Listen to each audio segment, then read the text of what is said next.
Na virada do século XVII, as armas de fogo estavam prestes a dar um salto evolutivo decisivo.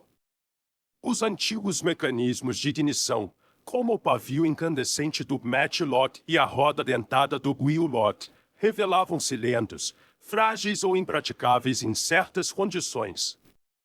Era o momento ideal para o surgimento de uma solução mais direta, confiável e tecnicamente eficiente, o flintlock ou sistema de pederneira. O funcionamento do flintlock baseava-se em um princípio simples e engenhoso: transformar o movimento mecânico em faíscas, e essas faíscas em fogo. Seu coração era a pederneira, uma pedra dura, geralmente sílex, presa firmemente na garra de um cão móvel. Ao puxar o gatilho, o cão era liberado com força e fazia a pedra raspar violentamente contra uma peça metálica. Essa sequência, totalmente mecânica, eliminava a necessidade de fontes externas de ignição, como brasa viva, e dispensava mecanismos complexos como molas de fricção giratória. O resultado era uma arma que podia ser disparada com apenas um movimento, mesmo sob chuva leve, neve ou em movimento. Nesse momento na história, o soldado comum podia portar uma arma relativamente simples de operar, com ignição instantânea e razoável confiabilidade.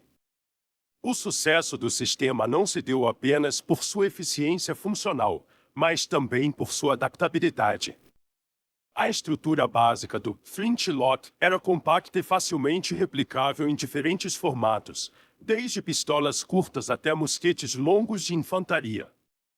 Sua montagem dispensava as engrenagens delicadas dos wheel-locks e exigia menor manutenção. Em campanha, isso significava menos falhas e mais disparos. Essa nova arquitetura interna das armas permitiu o nascimento de armas padronizadas em larga escala, facilitando o treinamento de tropas e a logística de produção.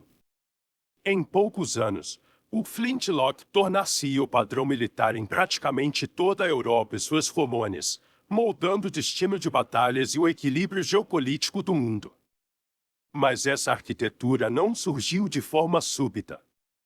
O flintlock é o ápice de um caminho técnico iniciado mais de um século antes, e ao qual pertencem outros mecanismos que, embora menos refinados, já seguiam a mesma lógica, faísca por percussão. Em inglês, todos eles compartilham o nome genérico de flintlock, mas são, na prática, estágios distintos da mesma ideia. O princípio desse sistema é representado pelo snaplock, introduzido por volta da década de 1520, que você poderá observar nesse exemplo real de um modelo. Trata-se de um mecanismo rudimentar, no qual o cão, com uma pedra de sílex presa, era liberado contra uma chapa de aço estacionária, gerando faíscas para inflamar a pólvora. A panela de ignição era coberta por uma tampa separada do mecanismo, que precisava ser removida manualmente antes de cada disparo, exigindo múltiplos gestos coordenados do atirador. Embora funcional, o sistema carecia de sincronismo automático entre faísca e ignição, tornando-se mais vulnerável a falhas. O termo snaplock é frequentemente usado de forma ampla para designar qualquer mecanismo que dispare por impacto de sílex contra aço, desde que não possua a característica definidora do verdadeiro flintlock. Essa característica trata-se do freezing, uma peça articulada que combina, em um único componente, o aço de impacto e a tampa da panela, abrindo-se automaticamente no momento do disparo. O freezing é uma peça em formato de L, feita de aço temperado, que desempenha um papel central no mecanismo das armas de pederneira. Articulado por uma mola, ele pode ser mantido em posição aberta ou fechada.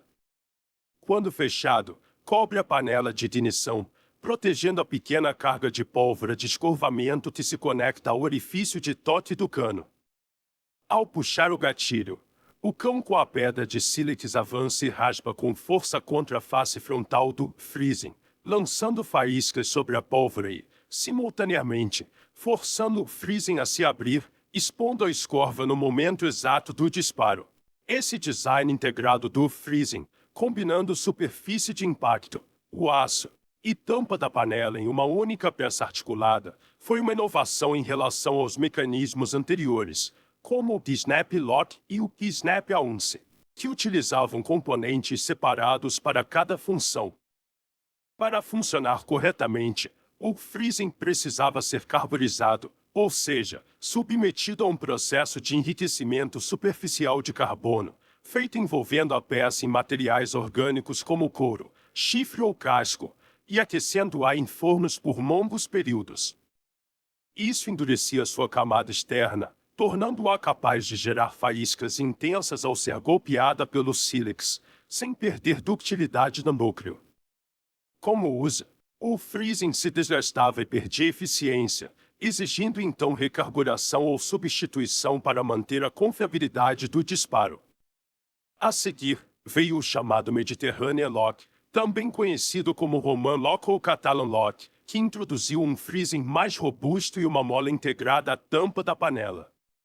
Agora, a mesma peça servia como superfície de impacto e tampa da pólvora, o que simplificava ainda mais o sistema. Essa versão já incluía a posição de meio armado, permitindo transportar a arma com segurança e prepará-la rapidamente para o disparo. Por volta da década de 1620, surgiram os battery locks, também chamados de English ou French lock. Neles, o freezing tinha forma padronizada, com mola calibrada para abrir com precisão após o impacto.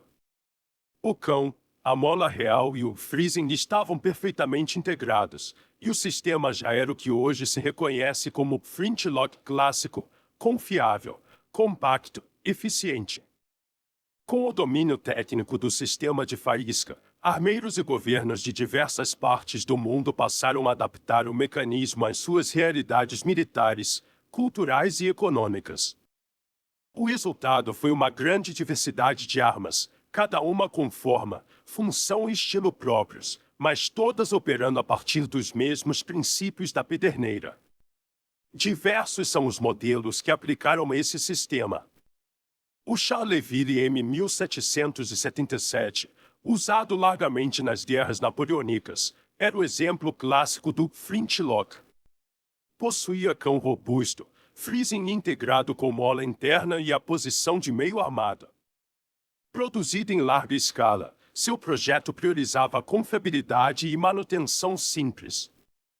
O Brown Bess, principal mosquete do exército britânico do século XVIII, seguia o mesmo padrão técnico, battery lock completo, com acionamento seguro e freezing de aço endurecido. Suas variantes mantiveram o mesmo núcleo mecânico por mais de 100 anos, prova da estabilidade do sistema. O Kentucky Rifle, na América do Norte. Embora conhecido como arma civil e de milícia, o Kentucky Rifle era tecnicamente um flintlock do tipo battery lock, com peças padronizadas.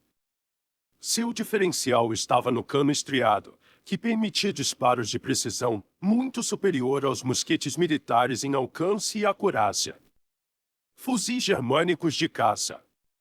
Muitos modelos civis da Europa Central utilizavam sistemas ainda baseados em Snaf-Aunce, especialmente no século XVII. Em alguns casos, a tampa da panela ainda era separada do freezing, e as molas eram externas. Eram armas de transição, com acabamento refinado, usadas tanto na caça quanto em defesa doméstica. Pistolas flintlock de bordo. Usadas em navios e abordagens, essas pistolas curtas geralmente empregavam o battery lock clássico, mas com peças reforçadas. Os cães eram largos, as molas mais duras, e o freezing muitas vezes possuía nervuras para aumentar a aderência em ambientes úmidos. Alguns modelos tinham 2 canos ou disparo sequencial. Pistolas de duelo e armas cerimoniais eram uma epítome do battery lock refinado. Mecanismos ajustados à mão, molas calibradas, cães esculpidos e freezings com trava de segurança. A prioridade era a uniformidade de resposta entre os pares, para garantir a justiça nos duelos. A arquitetura do flintlock não foi uma invenção única, mas uma fórmula modular que podia ser ajustada a diversos propósitos. Armas de linha, pistolas de honra, rifles de precisão e armamentos improvisados compartilhavam o mesmo coração, a faísca sincronizada, controlada, confiável. Com a introdução do Cap-Lot no século XIX, baseado em espoletas químicas, esse sistema foi gradualmente aposentado. Mas durante mais de 200 anos, o Flintlock, em todas as suas formas, dominou os campos de batalha, o comércio e os códigos de honra. Mais do que um mecanismo, ele foi um idioma técnico compartilhado por armeiros de todo o mundo. Eu sou Simão, e vou trazer muitos outros artigos como este, apresentando a trajetória das armas de fogo portáteis ao longo da história. Fique por aqui para acompanhar os próximos capítulos, e se gostou deste conteúdo, por favor inscreva-se no canal e deixe seu like. Isso nos ajuda a continuar aprimorando nosso trabalho, oferecendo cada vez mais e melhores artigos para você.